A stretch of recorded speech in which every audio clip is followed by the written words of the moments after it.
Hello बच्चों, कैसे हैं आप लोग। आज हम आपको थोड़ा सा टाइम मैनेजमेंट के बारे में मैं बताना चाहूँगी, है ना। देखो, इसमें आप लोग जैसे पूछते हैं कि मैम हमारे पास टाइम नहीं रहता, हम लोग क्या करें, कैसे टाइम मैनेजमेंट करें, कैसे हम हमारे परसेंटेज इंक्रीज कर सकते हैं। ठीक है, स्कूल जाते हैं, टायर्ड हो जाते हैं, टाइम नहीं रहता, है ना। फिर ट्यूशन क्लासेस आते हैं, कहीं भी मतलब जा रहा है, एक बच्चा जाता ही होगा, है ना। गाइडेंस के भी ज़रूरी है, गाइडेंस के बिना भी आप लोग, है ना, नहीं कर पाते हो, कई प्रॉब्लम्स आती हैं। तो देखो, सबसे पहले स्मॉल चेंजेस आपके अंदर खुद को, है ना, छोटे छोटे चेंजेस करने पड़ेंगे।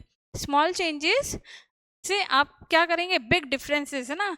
आप छोटे छोटे चेंजेस जैसे कि मतलब क्या है कि हमारा जहाँ टाइम, है ना, सेव हो सकता है, हम हमारा टाइम सेव करें। जैसे आपको लगता है कि यहाँ मेरा जाना नेसेसरी नहीं है, या मुझे ये चैप्टर नहीं आ रहा है, उसको अच्छे से करें। मतलब अपनी जो माइनस पॉइंट है, अपनी जो वीकनेस है ना, उस पर ध्यान देना है आपको। देखो, आपको डेली रूटीन, है ना, कैसे रखना है अपना टू स्कोर 95%, है ना, या 98 99, मतलब एटलीस्ट 95% तो बच्चा चाहता है कि हमारी बने, है ना। तभी कहीं ना कहीं अच्छे कॉलेज में या स्कूल्स में, जैसे 12th वालों को तो कॉलेज में एडमिशन लेना है, या 10th वालों के आफ्टर 10th जैसे हम लोग को सब्जेक्ट अच्छा मिले, 11th 12th में, है ना, अच्छे स्कूल्स में 11th में एडमिशन हो। तो इसके लिए 95% कोई बड़ी बात नहीं है आजकल, है ना। बहुत आजकल ऐसे हो गया कि 90 तो किसी को बोलते हैं तो अरे अच्छा 90 आया, है ना।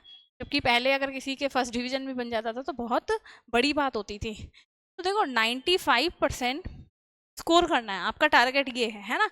और टारगेट होना भी चाहिए। अगर आप टारगेट मानोगे कि मेरा 95 बनने चाहिए, तब जाके हमारे 90, है ना, या 85 90 के बीच में बनते हैं। तो इसलिए हमें हमेशा थोड़ा ऊपर सोचना चाहिए। तो एटलीस्ट अगर वो हमारे गेन नहीं हो रहा है, तो उससे थोड़ा सा नीचे हमारा परसेंटेज, यानी 95 सोचोगे तो 90 है, 88 है, 89 है, कहीं ना कहीं तो स्कोर हो इतना। इसके लिए देखिए, आपको सबसे पहले तो देखो, एक तो टाइम। टाइम मीन्स टाइम आपको जहाँ सेव हो सकता है। आजकल क्या होता है, कई बच्चे यूट्यूब पे जैसे क्लास लेते हैं, है ना। यूट्यूब पे अच्छा भी है, अगर आपको कुछ नॉलेज की चीज़ें मिल रही हैं तो आप उसको गेन भी करना चाहिए। लेकिन क्या होता है, पढ़ाई का नहीं देखते देखते कई बार अपना माइंड डाइवर्ट हो जाता है, हम सोचते हैं कुछ और। तो हम लोग क्या करते हैं, कहीं कुछ और देखने लग जाते हैं, फिर उसी में ही आगे जाते जाएंगे, है ना। 10 मिनट के आपको पता भी नहीं पड़ेगा कब 1 आवर हमारा यूट्यूब पे वेस्ट हो गया। तो इसलिए क्या होता है, और जब जैसे है ना, हमें पता नहीं पड़ता है कि जैसे हम लोग को लगता है कि क्या वो आधा घंटा देखा, ऐसे आधे आधे घंटे करके अगर हम अ, अगर देखें डेली, तो एटलीस्ट 3 to 4 आवर्स हम लोग का स्क्रीनिंग टाइम होता है। मतलब हम हमारा टाइम इन चीज़ों में वेस्ट कर रहे हैं। अगर आपको मोबाइल है तो मोबाइल का यूज़ करो, है ना, अच्छी जगह पे। मतलब आप उससे कुछ बेनिफिट आपको हो रहा है, उसका यूटिलाइज करो उसको। मतलब यूँ नहीं है कि उसका डिसएडवांटेज लो, उसका एडवांटेज लो।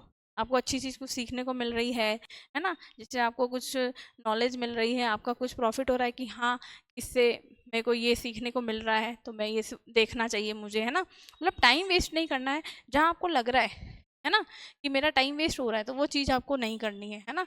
जैसे कहीं जाना नहीं है ज़रूरी, तब भी आप लोग जाते हो, तो आप वहाँ पे नहीं जाके अपना पढ़ाई में रेस्ट कर लो, है ना। तो वो ज़्यादा अच्छा है। आप अपनी बॉडी को थोड़ा रेस्ट दोगे, एनर्जी क्या होगी, है ना, बिल्ट होगी, बनेगी। जैसे है ना, सारे दिन में अगर अपन 1 आवर या 30 मिनट्स भी रेस्ट नहीं करेंगे, और ज़रूरी है रेस्ट करना, ठीक है। तो टाइम मैनेजमेंट वो आपको देखना है, जैसे कैसे हम अपना टाइम सेव कर सकते हैं। सेकेंड है प्रोडक्टिव आवर्स। देखो, प्रोडक्टिव आवर्स यानी कि जैसे आपका टाइम, कई बच्चों का क्या होता है, मॉर्निंग में बहुत ज़्यादा वो होता है, एक्टिव होते हैं, तो उन लोगों को मॉर्निंग में पढ़ना चाहिए। कई बच्चों को होता है इवनिंग में, लेट नाइट होती है, तो यानी कि आप वो अपने अकॉर्डिंग देख सकते हो। जो है ना प्रोडक्टिव आवर्स है, उसमें आपको हार्ड सब्जेक्ट लेने हैं, हार्ड टॉपिक लेने हैं, जो आपको लगता है कि ये मुझे हार्ड लग रहा है। और जो अनप्रोडक्टिव आवर्स, जिसमें आप लोग को लगता है कि अभी नींद आ रही है, मेरी पढ़ाई नहीं होगी, माइंड फ्रेश नहीं है, तो आप अपना होमवर्क कर लो, या ऐसा टॉपिक ले लो जो आप इजीली कर सकते हो। फिर है 24 आवर्स टू गो। अगर रिवीजन नहीं करेंगे 20 आवर्स के बाद, तो हमारा क्या होगा, सारा स्किप हो जाएगा पढ़ा हुआ। इसलिए हमें रिवीजन जरूरी है करना। जो भी हम पढ़ रहे हैं, आपको 1 या 2 दिन में उस चैप्टर को फिर से रिवाइज करना पड़ेगा। सैटरडे ऑफ ले लो, सैटरडे या कोई भी मतलब डे वीक में, ज़रूरी नहीं है सैटरडे ही लेना है आपको, के अलावा आप कोई सा भी डे ले सकते हो। वीक में ऑफ लेने का मतलब ये हुआ कि क्या होता है, देखो पूरे दिन तो स्कूल में, हमें भी पता है क्या है, पढ़ने तो बच्चे हैं ना। 10th में क्या होता है, उन लोगों को लगता है हम सेल्फ स्टडी करें या ट्यूशन कोचिंग क्लासेस में, है ना। स्कूल में उनको सिर्फ अटेंडेंस के लिए होता है कि जाना है।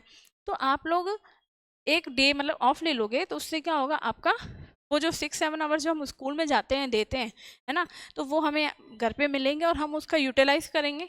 जो हमें लगता है कि अभी हमारा पूरे वीक में हमारे पास इतना टाइम नहीं मिला, तो हम उस टॉपिक को ले लें उस दिन, है ना। या सैटरडे इसलिए लिखा है क्योंकि देखो संडे और सैटरडे, है ना, 2 दिन मिल जाते हैं ना कंटिन्यूटी में, तो ईजी रहता है। कई टॉपिक जो हमारे आज पूरे नहीं हुए सैटरडे को, तो हम संडे को कर लेंगे, है ना।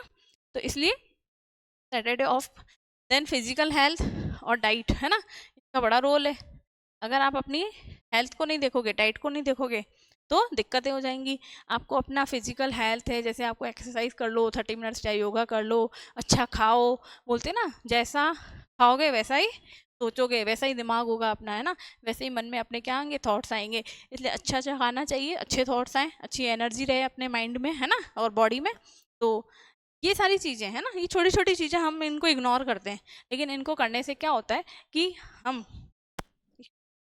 इनको करने से हमारे जो कई जो हमारे अंदर चेंजेस आते हैं, वो फिर हमको बाद में दिखाई देते हैं जब हम इनमें चेंजेस करते हैं अपने अंदर।